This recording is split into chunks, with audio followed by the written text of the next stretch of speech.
This week's listener of the week is Premier Prop. Premier Prop, thank you so much for leaving us a 5-star review.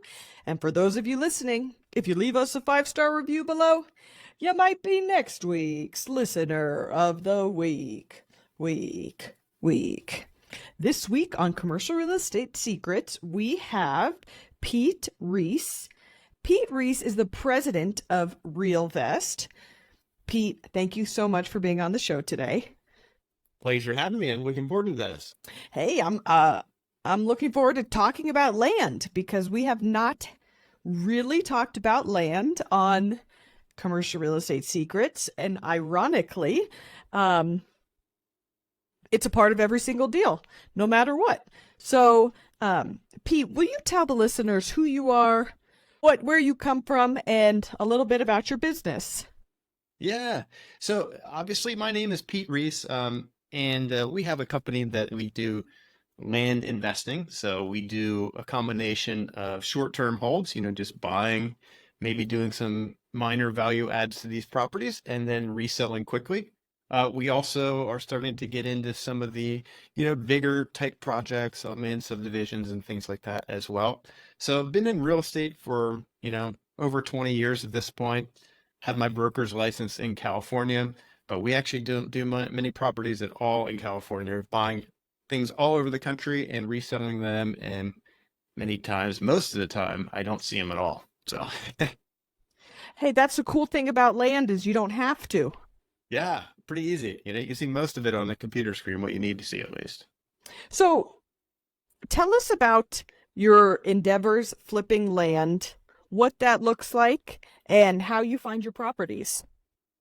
Yeah, so, we've been on this path, the last little over almost 3.5 years at this point, kind of taking this business from the ground up and trying to grow it. Well, we're trying to do 20 million in revenue this year. So we've really been scaling and trying to build out a great team and everything like that. So we've been on this journey, and basically what we're doing is pretty simple. In a lot of cases, we're buying properties off market, and then we are selling them on market, through a real estate agent or a local land broker. And a lot of times we are doing some value add to these properties. So we're buying them. We could be doing something as simple as clears and brush to make a property more accessible. We might be getting a perk test or a survey, or recently we've been focusing a lot on minor subdivisions. So we buy like a larger property, say it's a 100-acre property. We split it up into 5 20-acre properties and then resell those off individually. So, and obviously by doing that, you can get a higher price per acre for the smaller properties than you would, just trying to resell the things as one big property. Sure. So we get a lot of our deals from direct mail. So we send out actual offer letters to people in the mail. So we build a big list in a particular area that we like, and we assign kind of average values for that particular area, and we figure out what we need, where we need to be in order for it to be a deal. And we just send out a lot of mail. And, sometimes people just sign them and send them back to us, mail them back to us. A lot of times people call or they'll email or they'll text in, and we start a conversation about the property. And, we base our offer prices on averages. And with land, there's a lot of variances, especially in rural properties. And so we don't know, sometimes we were too high, sometimes we were too low, sometimes we're right on. But it starts a conversation, and we see if we can put together a deal at that point. So, Wow. and then the other thing we do have been using pay-per-click lately to get some deals, and then as well we've got kind of we do a lot with educating other investors on this business model and everything. So we have a program for other investors where they bring the deal, and then we partner with them on as well. So we've been getting a lot of deal flow with that as well. Wow. So, Yeah. I want to get into your community in a bit, but I wanted to ask you, when you're buying land, what does your due diligence process look like? And do you buy anything? Or are you selective? How does that work for you? Yeah, so we buy anything that's a deal that meets our kind of criteria as far as the minimum profit and everything that we need to make on a deal. And so, basic criteria is we're always trying to double our money on a deal. So if we buy a property for 50,000, or we're looking for an anticipated resale price of 100,000. Now, we're not actually going to double our money because we've got closing costs on both sides. We've got due diligence expenses and maybe some value add costs and things like that. But that's kind of the basic guidelines that we're using. So that's one thing. We don't do deals where we're, projected to make something less than $10,000 or something, because there's a lot of things that go involved with each of these properties, and it really just doesn't make sense. First part of the question, I forgot what you asked though. The due diligence Oh, process. due diligence. Very important part of the process. And in fact, when I first started, I didn't pay much attention to due diligence. I kind of just lucked out and things went well and everything. And as I got more and more into this, I realized that professional investors are spending a lot of resources and time on due diligence, because doing a bad deal is something you really want to avoid. It really sets you back. So by doing due diligence, we're able to hopefully avoid bad deals and red flags. Our main process for due diligence is we've got kind of a four-pronged approach. We are doing every single one of our deals through a closing company with, title. So we get a title commitment. We review that title commitment to see if there's any sort of red flags or anything weird on there. So that's one aspect. We always get a local broker opinion as well from a local land agent. So we try to work with the top land agents and brokers in each area. So we highly value their opinions because they know the area and the nuances and everything that goes along with that. We also send out someone physically to the site. Obviously I'm in California here, and properties are all over the country that we're buying. So we hire a local photographer and drone pilot to go out and, take photos and videos of the property, walk the property, do a little inspection report on that. So that's another thing. And then the other kind of piece of that is we do a due diligence report. I've got someone on my team that makes calls to the county or the city or wherever this property is located at. We're asking about stuff like utilities. We're asking about buildability, zoning, any types of things that could prevent, the property from being built on. So, we have a whole list of questions that we go through. So those are the four prongs of our due diligence. And, it takes a lot of effort, and I build up a team to kind of help with all that, but it's super, super important. Talk to me about zoning. Is there a type of zoning you're looking for, avoiding, and anything in between? For the most part, zoning doesn't come into play a lot, aside from the fact that sometimes we get in, say, a commercially zoned property when realistically it's better for just a residential property. So we have that sometimes.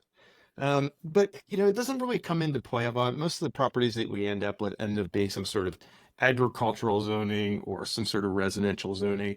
We buy a lot of larger properties. That's kind of our sweet spot. So we buy, maybe 10 acres and above. The biggest property we bought was 1,500 and some acres. So we do the whole gamut. But so the zoning a lot of times in these rural areas is kind of an agricultural zoning. But if you're looking at development properties, properties closer to a suburban area or within a city or something like that, it becomes very important, especially if you're going to develop it into housing subdivision or something like that. You got to make sure it's got the right zoning, or at least a path to get to the right zoning that you need. Fascinating.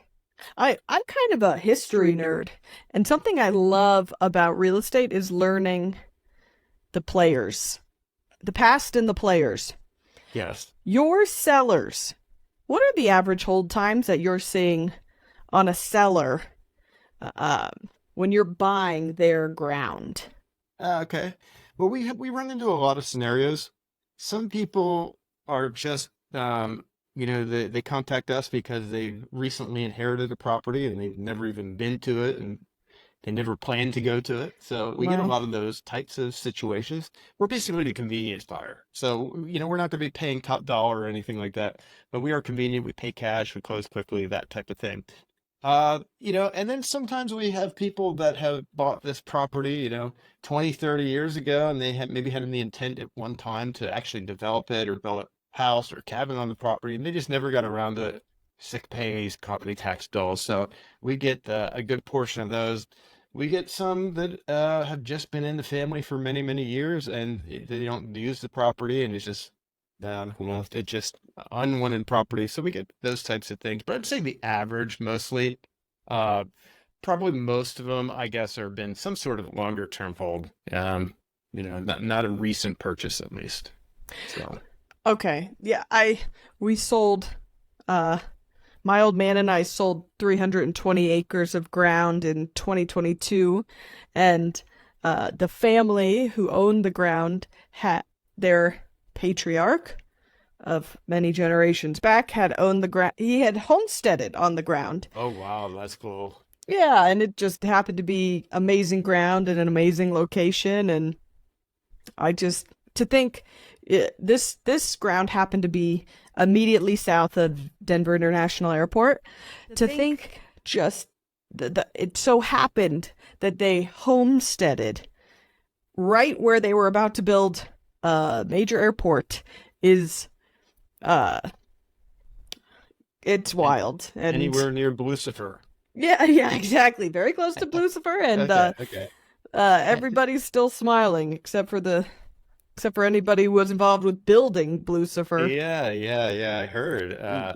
Yeah, it is cool. We do run into some neat historical type things one time, and we had one property in particular where, it was a smaller property, like 6 acres or something like that, and we bought it and we put it in the market, and a buyer stepped forward and was like, "Hey, this is my family's old property, like, and we have a family graveyard on the property and everything like that." So he actually ended up buying it. He wanted to get it back in the family and everything, so he bought it. So it was kind of a really win-win type scenario.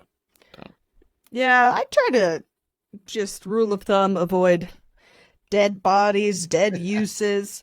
One time I had a yeah. guy showing me a warehouse, and one of the tenants was a crematorium, and he said, "You want to Oh, come in?" I said, "Absolutely not. That is not for me." But so 6 feet under, still not for me, but a great yes. story nonetheless. I certainly understand that sentiment. Yeah. So I don't look for those types of properties. But a great story. Yeah. Um, so you had a very successful 2023. Can you talk a bit about that and see if you could bring some value to the listeners on your Yeah. successes? Yeah, we did roughly 8.2 million in revenue and almost $3 million in gross profit off of that. Now, net profit is different because I have to pay my team, I have to pay marketing expenses and all that kind of business type expenses. But overall, still pretty healthy and profitable business, and allows us to kind of expand and invest into buying more properties and to try to really start snowballing this thing. So it's kind of an interesting business. The profit margins on these properties are pretty substantial. And a lot of times you're able to turn these properties in an average of like 90 days or so. So when you're Wow. able to turn the property in, 90 days or so and double your money on the deal, and it doesn't take too many of those for it to really start snowballing. And then when you have a bunch of properties, like right now we've got probably 60 properties that we own, in various stages, either we're on the market to sell or in under contract to resell, something like that. Then it really starts snowballing. So we're just trying to scale up, and scale up. So Wow. yeah, Very cool.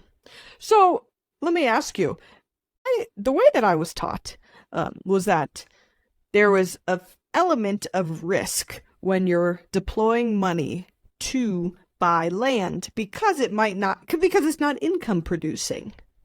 How do you mitigate your risk when you're buying land? yeah. Well, I think there's risk in all forms of real estate investing, first of all. And I've heard that same sentiment as well, that land is too risky because you don't get any income. But, as a side note, I drove past this strip center the other day where it had, I don't know if you've ever heard of Fresh and Easy, but Fresh and Easy used to be like kind of like a regional sort of grocery store, I guess. Anyhow, it went out of business, I don't know, 5, 7 years ago, something like that. And they still have the Fresh and Easy sign at that strip center because it was the Oof. anchor tenant there. And obviously Yeah. they're not getting any income from that for the past 5 to 7 years. So I think all forms of real estate investing are risky, and they all have risk. Now, the way we mitigate that with land is that we're trying to buy it at a price that's aggressive, so then we can resell it at an attractive price that will sell right. So that, there's, so for the most part, even if we get it wrong, like, so say we're off on our resale value a little bit, it still leaves us some room to hopefully sell it quickly and to sell it for profit. Maybe just not as much profit as we thought. Okay. Hey, risk and reward. That's right. And we try to only buy in situations where there's an active market where people are buying land. Like if we're looking, if I look at a particular property and then I'm seeing like, oh, there's 30 listings that are 10 to 20 acres in this county, and then there's only 3 properties that sold in that same category over the past year, I would avoid that because it's just not an active market. You'd have to price it so cheap, or you'd have to have such a premium property to sell it fast. Yeah, and that's an element of experience that I'm sure you've Yeah. acquired over your. Yes, yes. I try to learn from my lessons on ones that I bought that didn't go so well. Hey, as long as you learn from your lessons, I always say it's okay to make your mistakes. That's right. Yeah. So I know another element of your business is teaching, and you have the land conquest community. Yes. Can you shed some light on what that is and in general? Yeah. Yeah. So, I've had a lot of people kind of like asking me over time, like, hey, how do you do this? How do you do this? I'm going to do this and everything like that. So actually, about a year and a half ago, I was like, I'm just going to create a community around it. So I created a community called Land Conquest. And if you're familiar with School, it's the School platform, SKOOL.com. So you just go to school.com/land conquest. And that's where we got the community. We got over 4,000 members in the community. We do a lot of Wow. free training and things like that in there.